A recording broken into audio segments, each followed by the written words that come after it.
In this Elden Ring video, I'm going to be showing you my Waterfowl Warrior build. This is a level 150 build that's actually aimed at New Game Plus, and that's because the Hand of Malenia weapon that we're using for this build is only obtainable at the very end of your first playthrough or close to it, maybe even a little bit after it, depending on what order you do things in.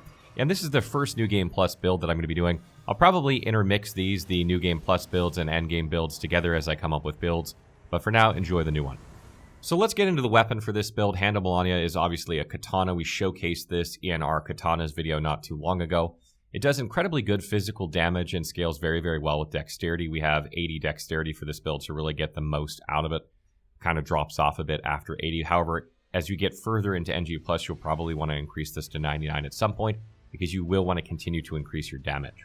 Now, what's interesting about this katana compared to other katanas, as I mentioned in that video, is that bleed buildup doesn't play a huge part in this build because you don't really have ways to increase your bleed buildup, and Waterfowl Dance doesn't actually generate a lot of bleed buildup. You would think it would because it hits so many times in a row that it would, just trigger bleed like regularly on enemies, but for some reason that's not the case.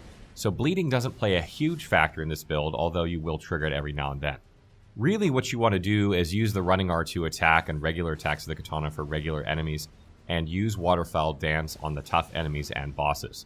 What's really good about this is that you can pull L2 and then pull L2 and then pull L2. You can do it up to 3 times to chain this in a row, and you do get some poise while you're doing this. You can get hit and not staggered out of it depending on what part of the animation and what you get hit by. But we also do have a lot of poise for this build to help you prevent getting staggered while you're doing this combo, so you can absolutely shred bosses and tough enemies. One of the challenging things about using Waterfowl Dance is that it just chews through stamina. Like if you go through a full rotation of 3 L2 presses using this skill, you're probably going to be through your entire stamina bar or close to it, and that means that if you try and do like back-to-back casts after those 3, then you try and trigger another combo of 3, you probably won't be able to pull L2 all 3 times because you just won't have enough stamina. So managing your stamina is a huge part of using this skill effectively. It's one of the reasons that we have so much endurance for this build, to give ourselves more stamina and also use equipment that gives us high poise, but really getting that extra stamina can make using this weapon a lot easier. Moving along to the armor, I'm using the Clean Rot armor here just kind of for style. It kind of gives you this like Clean Rot Knight sort of style while you're using this weapon, which is kind of cool. It has decent poise at about 48 or so, which is just below the break point. If you're playing a build that relies on, poising through attacks because of long animations, you really want to have about 56 poise or so. So what I've done here is I've added the Bullgoat's Talisman in order to give myself enough poise so that when you're using Waterfowl Dance, you can take a hit or two and keep on swinging in most cases. I want to mention, however, that this isn't optimal. If you look at my equip load, I have a lot more equip load that I could use to wear heavier armor that gives you more protection, and generally that gives you more poise as well. So if you wanted to play this build 100% optimized and not sort of go the cosplay route that I did, what you would do instead is wear heavier armor, and then you could swap out the Bullgoat's Talisman for something like Greatjar's Arsenal, or you could swap it out for something like Green Turtle Talisman to get more stamina recovery to help out with your Waterfowl Dance uses. This will give you more protection and probably more poise as well. You obviously won't have the same style, but if you're going for 100% optimization, that's a much better route to go. Besides that talisman, the other talismans that I use are Shard of Alexander. I use Rotten Winged Sword Insignia and Millicent's Prosthesis for this. These 2 talismans, Millicent's Prosthesis and Rotten Winged Sword Insignia, increase your damage, as you hit rapidly. Waterfowl Dance hits over and over rapidly, so this builds up your attack power, which is then going to increase the damage of your Waterfowl Dance and your regular attacks. Now, you can't get both of these in one playthrough unless you have someone drop you one, so it's likely that you'll use Winged Sword Insignia and Millicent's Prosthesis unless you can get someone to drop you Rotten Winged Sword Insignia. But if you have it, you should use Rotten Winged Sword Insignia over Winged Sword Insignia. And then Shard of Alexander obviously increases your Waterfowl Dance damage by about 15%, which is great because you're going to use this on all the toughest bosses. And as I mentioned, if you want to go the more optimized route, you'd wear heavier armor, and then you could dump Bullgoat's Talisman for something like Green Turtle Talisman or Greatjar's Arsenal. Or you could even use Dragon Crest Great Shield Talisman to give yourself more protection. So this is a pretty straightforward build, and as I mentioned before, generally the way it works is that you're just running around doing run R2s on single enemies, or using Waterfowl Dance on packs of enemies, because it has a very large AoE radius. It's really good against like annoying birds or groups of enemies. And you're just going to use your regular katana attacks, which you should be familiar with if you've used any other katana in this game, for regular enemies, and then focus on that Waterfowl Dance on anything that gives you trouble at all. just mashing that L2 and doing it a little bit early even as they're moving towards you, because the windup is, a second or two. That way, by the time it's firing off, they're in range. What I really like about this build is that there is no buffing required here. The buffs come from actually hitting enemies, so you don't have to buff with Golden Vow or any other buffs that, constantly need to be re-up. If you're someone who doesn't like buffing your character constantly, then this is a great build for you. Moving on to the stats for this build, I have 50 Vigor, 25 Mind, 36 Endurance, 11 Strength, 80 Dexterity, 16 Intelligence, 7 Faith, and 9 Arcane. I actually started as an Astrologer for this build, that's why I have 16 Intelligence. You don't actually need any Intelligence, Faith, or Arcane for this build.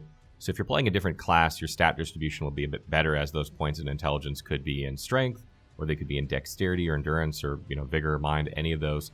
And you'll have a better optimal stat spread, so just keep that in mind. I have Vigor at 50 here. Depending on how you play and how aggressive you are, what sort of armor you're using, etc., you may want to up this to around 60 somewhere in the middle of your playthrough. I find 50 is enough for the way that I play, although just barely, and probably as I play through further and further in NG+, I'll probably increase this to something like 60, just to give me a little bit more of a cushion. As far as Mind goes, 25 is really plenty for this build. The limitation on Waterfowl Dance is not your FP. It is your stamina. You simply won't have enough stamina to spam this as often as you want, even if you have tons of FP. So you really don't need any more than about 20 Mind. 25 is a good number, but you could actually theoretically reduce Mind to about 20 and be fine. Put that into Vigor if you want, or Endurance, or even Dexterity if you'd like a little bit more damage. The 25 Mind is probably fine. I don't think you really need to increase this anymore into NG+.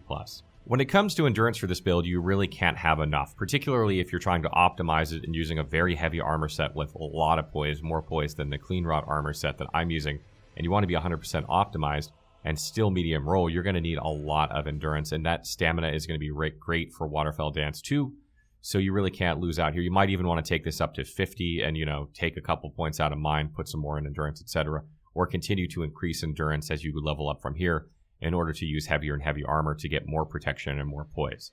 When it comes to Strength, although the Hand of Malenia does scale a little bit with Strength, it has very, very poor scaling, and you only need 11 Strength in order to two-hand this weapon, which is what we're doing. So I didn't put any more points in here in order to give us more points for things like Vigor, more points for Endurance, more for Mind, etc. But theoretically, once you max out Dexterity at 99, you could probably start putting points into Strength. If you have your optimal Endurance and Vigor and Mind spread, then you would start increasing Strength to keep increasing your damage, although it's only going to be by a little bit. Realistically, that's probably not until NG++ or the very tail end of NG+, depending on how much of NG+ you do, whether you do all of the content or you kind of beeline it through. Probably not going to gain that many levels, so I don't think you'll probably do this until NG++. And lastly, when it comes to Dexterity, 80 here, it starts to fall off pretty significantly after 80 Dexterity. So you're really going to hang out here for a while until you get the other things sorted, like your armor and poise, and then you'll continue to increase your damage by Dexterity, and then continue to increase your damage with Strength after that. So again, this is probably the latter half of NG+, probably into NG++, that you'll start increasing Dexterity all the way up to 99. And a couple tips about this build before we wrap up this video. First, you can use something in your offhand like the Sacrificial Axe. I'm not doing it here, but that will give you FP back when you kill something, and since Waterfowl Dance kills enemies rather easily, this can save you some FP. You really don't have FP issues with this build, so it's not something you need to worry about really that much. But you could also put something like the Blasphemous Blade in your offhand in order to gain health back when you kill enemies. It's also not a bad option because you do tend to trade damage if you don't mind having the weight of the Blasphemous Blade in this build. And again, that really depends on how much endurance you have, what armor you're using, how much poise you have, but you could use something like that in your offhand in order to give you some sort of benefit, so keep that in mind. And lastly, if you're using the Flask of Wonders Physique, you're going to want to use the Stamina Recovery Green Burst Crystal tier for sure. Again, stamina is the biggest limitation of Waterfowl Dance, and you absolutely want to spam this in boss fights if possible, so you want your stamina to recovery as fast as possible so you can get that full combo off. Nothing is more annoying in this build than going to use Waterfowl Dance, using it, and then trying to use it again, but you only get like one L2 pull out of it because you don't have enough stamina to do the second and third one. That's really, really frustrating. So keep that in mind and make sure you use that. And you also want to use the one that increases your damage with successive attacks. That will give you some more attack power that'll further increase the damage of this ability.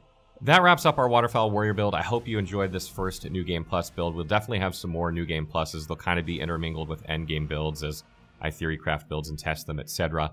And we will continue with our next weapon series next week as well. I don't know exactly which weapon I'm going to be doing yet. Probably depends on the amount of time I have. I have some things going on in my real life, so I've kind of been focusing on weapons that have fewer. But I want to get back to some of the main ones like curved swords and straight swords when I get a little bit more time. So stay tuned for that.